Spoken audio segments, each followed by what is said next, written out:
All right, you ready to go? Yeah, go ahead. Okay.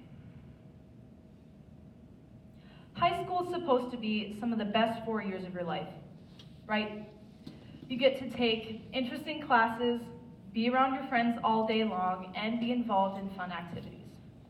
Sounds simple, right? Well, when you have a condition like me, life suddenly becomes all work and no play. The condition I have is being a chronic yes girl. It has made the last 4 to 6 years of my life very difficult, but I'm proud to say that I'm working on recovering to a somewhat normal state of being. I've been sick and tired of feeling the same way year after year. Stressed, busy, not able to do the things that I want and take time for myself. So this year I decided it was time to make a change. Now, I've really surprised myself by saying no and not being involved in activities I've done since freshman year. And having more free time has made a huge impact on my life. I can focus more on friends and family, focus more on homework. I don't have to keep canceling plans, and I can take time for myself, and that's the most important thing.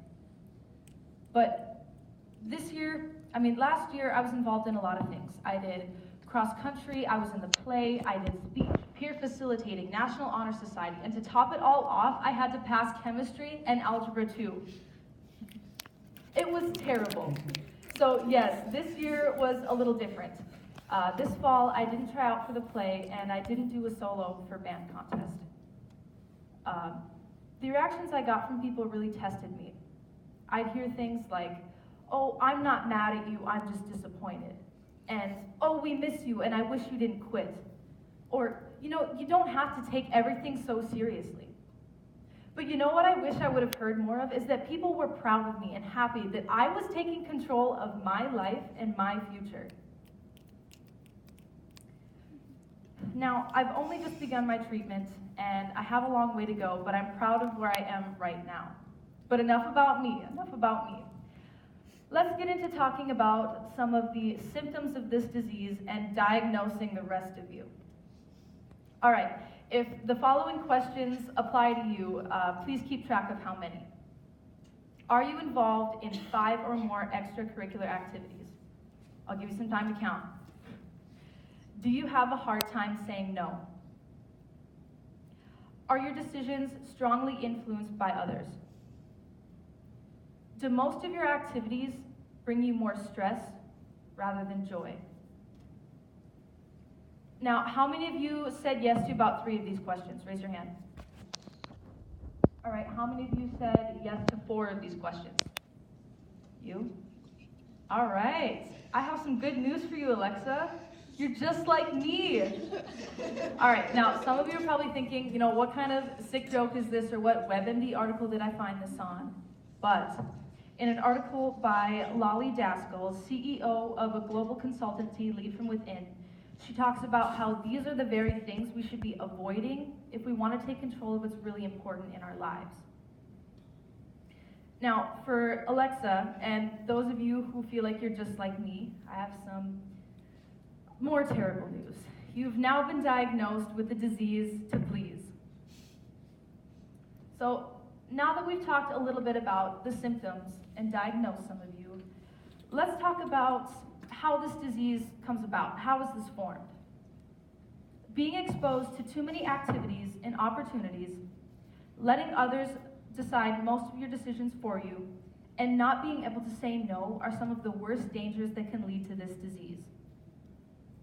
From personal experience, I know that being interested in so many things and wanting to be good at a lot of things, you tend to get trapped in being involved in way too many activities. And this causes you to be busy all the time and lose your grip on happiness. Letting others influence your decisions, guys, is a terrible idea. Why do we still do this? David DeSalvo, author of What Makes Your Brain Happy and Why You Should Do the Opposite, explains that letting others make decisions for you in order to avoid conflict will cause you to be bad at making decisions, you'll have anxiety, and you'll have a harder time forming friendships and relationships. Not being able to say no is the worst danger. If you guys can't figure out how to say no, you're gonna make your life 10 times harder than it needs to be. And trust me, I know this from personal experience. Now, these are dangers that we face every day that can lead to this deadly disease. Unfortunately, there is no cure. But, like I said, you can return to a somewhat normal state of being. Now, you can't just say no and do nothing. And you can't just not be involved in a bunch of activities that will cause you some stress. You're always going to have stressful times in your life. With that, let's finally get into some of my own advice and some ways that you can treat yourself. Let's first discuss some other ways that we can say no. Now, no is a very blunt word and it doesn't roll off the tongue very easily. So, life coach Erica Diamond gives some examples of alternative sayings on her online blog, such as, no thank you, I don't have time for that right now, or can you give me some time to think about it and get back to you? You will never be able to please everyone, and that's okay. Saying no to others is saying yes to yourself. This is very hard. Yes, this is very hard, but as the cliche goes, practice makes perfect.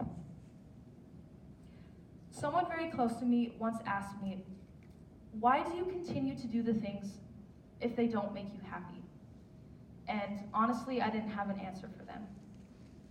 I didn't know why I was making my life so difficult. I didn't know why I couldn't give myself a break. I didn't know why I kept grasping at every opportunity and every chance that was thrown at me. But one of the things that helped me the most was just sitting myself down and thinking and writing about all the things I do and how they make me feel. And after I did this, I could look through my lists and start to cross off the things that didn't need to be a part of my life anymore. Now, it was a little frustrating and something that was hard for me to do, but ultimately, in the end, it was what I needed. It was what I needed in order to make that change. Now, the disease to please will tear you down, but you can come back fighting if you just say no and do what truly makes you happy. Yes, I know that these are only 2 forms of treatment, but trust me, guys, they work wonders. All right, boys and girls, I've talked about the symptoms of this disease, some things that can cause this disease, and ways that you can treat it. Now, I hope that I was able to make most of you think about what you're doing with your lives. And for those of you who are just like me, Alexa, I hope I was able to help you in some way or another. So when Mrs. Shenenko asks us if we want to do another speech for this class, I'm sure we're all going to say yes, because I do not want to be held responsible. All right.